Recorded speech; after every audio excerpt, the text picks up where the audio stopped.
అన్యాయమా? అయితే దేవుడు సెలవిచ్చుచున్నాడు, దేవునికి భయపడకయు మనుష్యులను లక్ష్య పెట్టకయు నుండి ఒక న్యాయాధిపతి ఒక పట్టణంలో ఉండెను.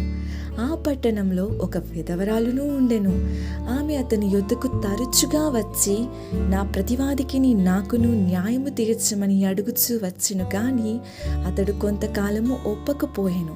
తర్వాత అతడు, నేను దేవునికి భయపడకయు మనుష్యులను లక్ష్య పెట్టకయు ఉండినను ఈ విధవరాలు నన్ను తొందర పెట్టుచున్నది గనుక ఆమె మాటి మాటికి వచ్చి గోజాడకుండునట్లు ఆమెకు న్యాయం తీర్తునని తనలో తాను అనుకొనెను.